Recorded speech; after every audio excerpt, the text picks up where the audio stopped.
صدف خود کو کسی بھی صورت زارون کے حوالے نہیں کرنا چاہتی تھی۔ مراد سے اس نے محبت کے نام پہ دھوکہ کھایا تھا۔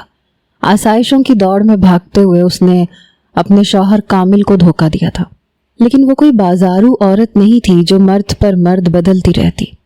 لیکن جب اس نے زارون کے کمرے میں قدم رکھا اور زارون کو باذوق لباس میں بستر پر نیم دراز پایا تو اس کے ہوش و حواس ٹھکانے آ گئے۔ اسے فیصلہ کرنا تھا کہ اسے کیا کرنا ہے۔ ایک طرف کنواں تھا، دوسری طرف کھائی۔ وہ دروازے پہ جم کے کھڑی تھی جب زارون نے مسکرا کے باہیں پھیلائیں۔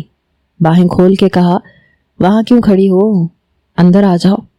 آج کی شام اور یہ رات بہت خوبصورت ہونے والی ہے۔ زارون کے نرم لہجے پہ وہ تو اندر تک حیران ہوئی تھی، لیکن دل میں جو بے چینی تھی وہ بے حد سوا تھی۔ سمجھ نہیں آ رہا تھا کہ کیا کرے۔ اتنے میں اس کا موبائل فون بجنے لگا۔ اس نے فون اٹھا کے دیکھا تو کامل کا فون تھا۔ لرزتے کانپتے ہاتھوں سے اس نے زارون کو اشارہ کیا اور پھر فون اٹھایا تو دوسری طرف کمال کے بجائے نور تھی جو بری طرح رو رہی تھی۔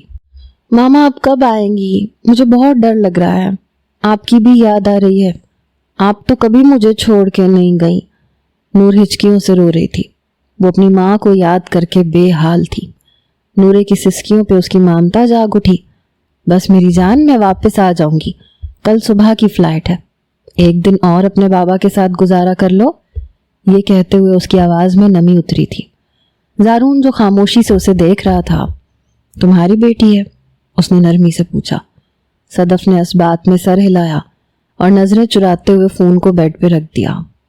نور میری بیٹی ہے۔ زارون نے آہستگی سے آگے بڑھ کر اسے اپنی باہوں میں سمیٹا اور اپنے پاس بیڈ پہ بٹھا لیا۔ اور اس کے بابا؟ زارون نے طنزیہ لہجے میں کہتے اس کی آنکھوں میں جھانکا اور وہ شرمندگی سے ڈوبنے لگی۔ غیر مرد کی باہوں میں ہو کر اپنے شوہر کے بارے میں بات کرنا اس کے لیے بہت زیادہ مشکل تھا۔ ہاتھ پاؤں کانپنے لگے، ہونٹ لرزنے لگے۔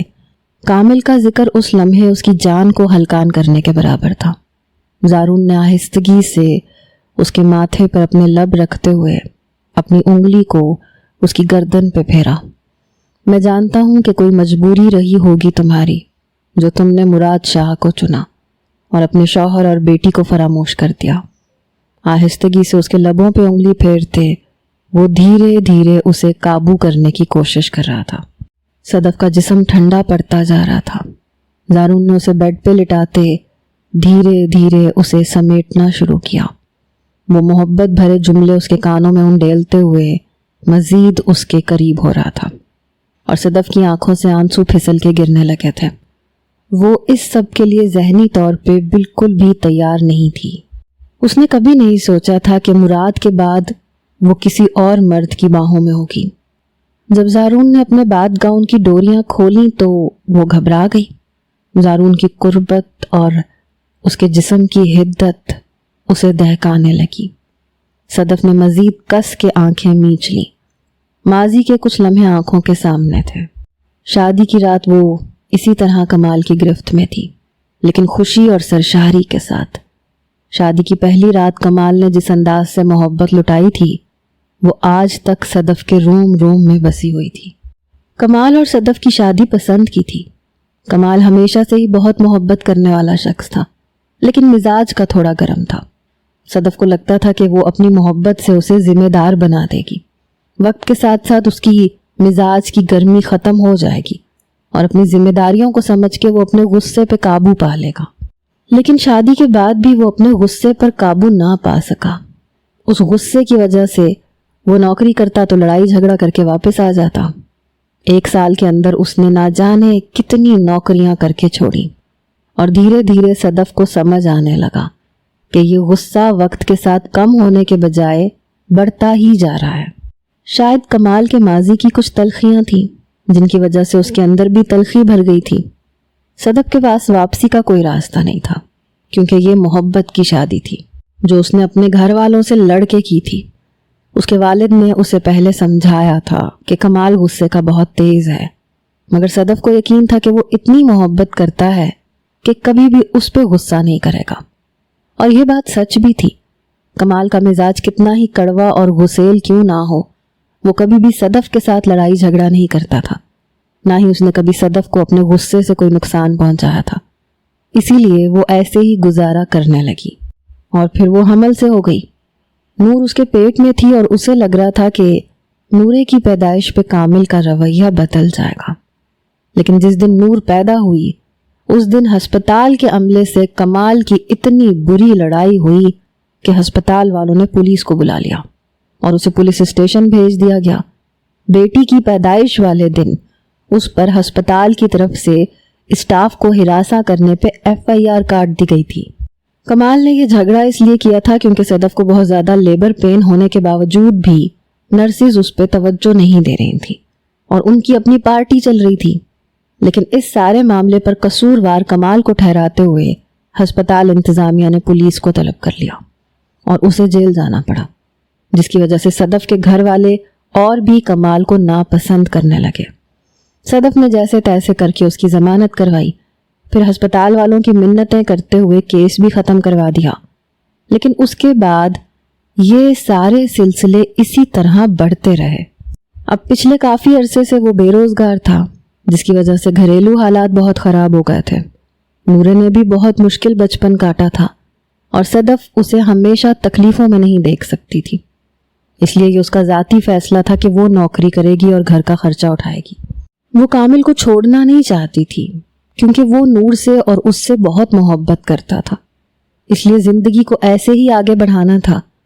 مگر اس نوکری کے دوران اس کی ملاقات مراد صاحب سے ہوئی جو اس کے باس تھے، اور مراد شاہ نے اس کی جوانی اور خوبصورتی کو دیکھتے ہوئے اسے نہ صرف اپنی پرسنل اسسٹنٹ بنایا بلکہ دولت کی وہ چمک دکھائی جس کے بعد وہ کامل کی محبت اور نورے کی ماں ہونے کا اعزاز بھول بیٹھی تھی۔ مراد شاہ نے اسے وعدہ کیا تھا کہ وہ بڑا گھر، گاڑی اور ہر وہ چیز ضرورت کی اس کے لیے دے گا جس کے لیے وہ کئی سالوں سے ترس رہی تھی۔ اس نے سوچا تھا کہ نورے کے مستقبل کی خاطر اگر مراد کے ساتھ وقتی طور پر اسے تعلق بنانا پڑے تو یہ کوئی بڑی بات نہیں ہے، اور پھر مراد اس سے شادی کی باتیں بھی کیا کرتا تھا، مہنگے تحفے، قیمتی گھڑیاں۔ مراد اسے بہت کچھ دے چکا تھا اور اسے مراد کی محبت پہ یقین بھی آ گیا تھا۔ تبھی اس نے مراد کے کہنے پہ کمال سے جھوٹ کہا اور بزنس میٹنگ کا کہہ کے وہ یہاں اس شہر چلی آئی، یہ جانتے ہوئے بھی کہ مراد یہاں اس کے ساتھ کیسا وقت گزارے گا۔ اسے کوئی ریگریٹ نہیں تھا، لیکن زارون کے درمیان میں آنے سے جیسے اس کی آنکھیں کھل گئیں، حقیقت کا آئینہ اسے نظر آنے لگا۔ یہ سمجھ آ رہا تھا کہ مراد اس کے ساتھ سنسیئر نہیں ہے، ورنہ وہ کبھی اسے زارون کے حوالے نہ کرتا۔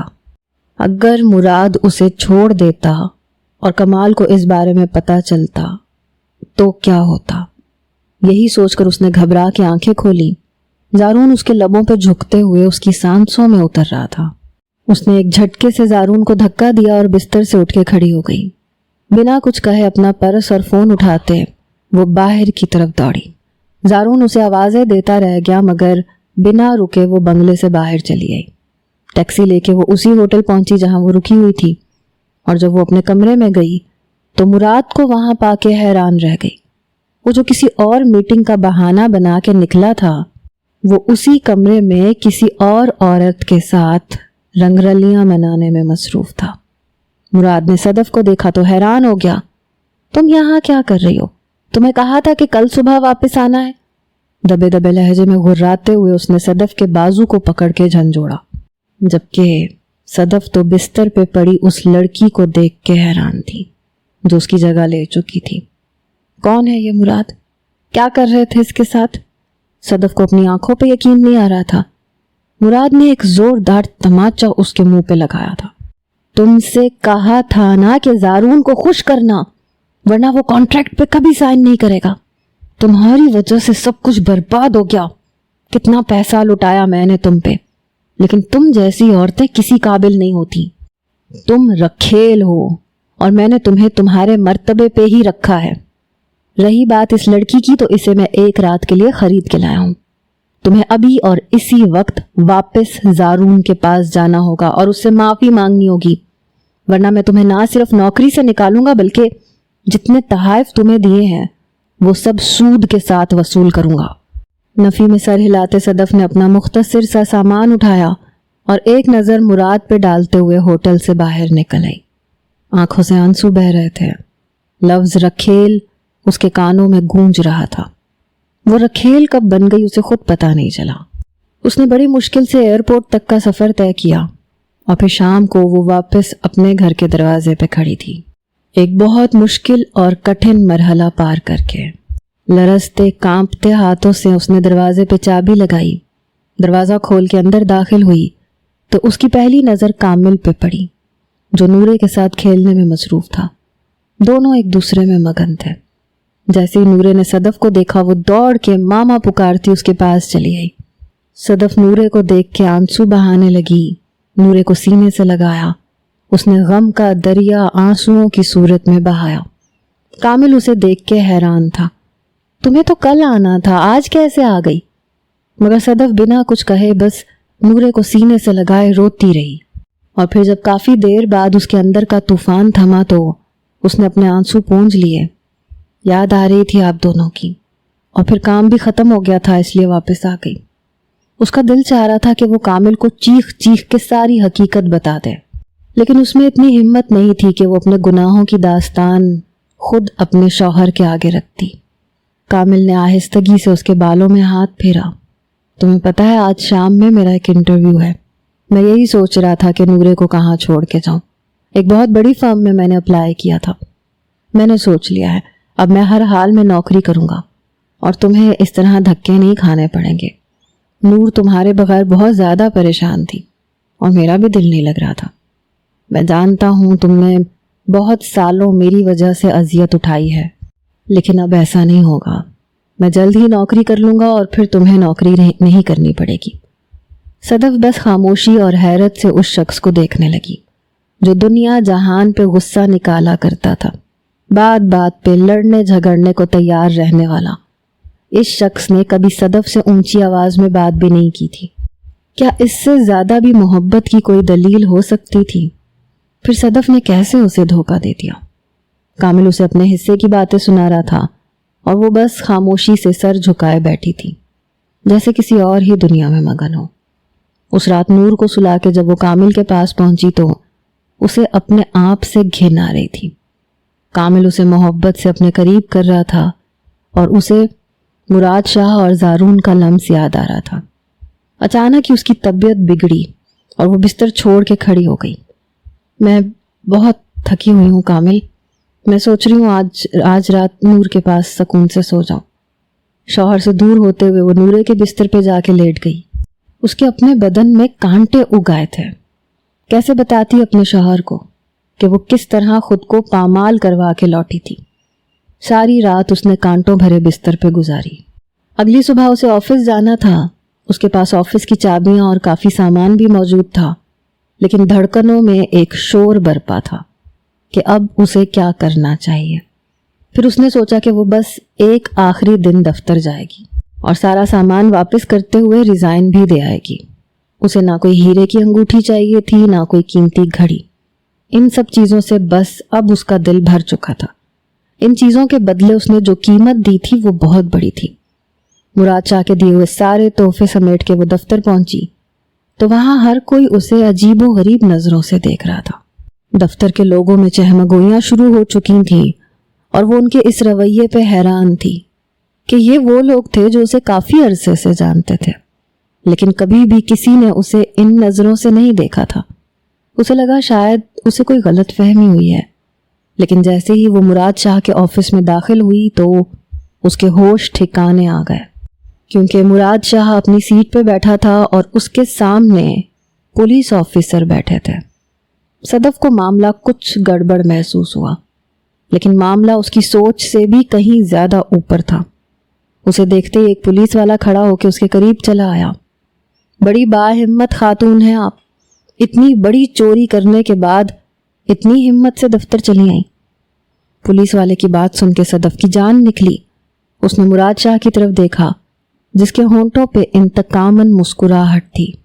میں انہیں اپنے ساتھ آفس ٹور پہ لے کے گیا تھا، لیکن وہاں انہوں نے میرے بزنس پارٹنر کے گھر سے قیمتی گھڑی اور ڈائمنڈ رنگ چرائی ہے۔ اب یہ تو یہی بتائیں گی کہ وہ کہاں پہ ہے،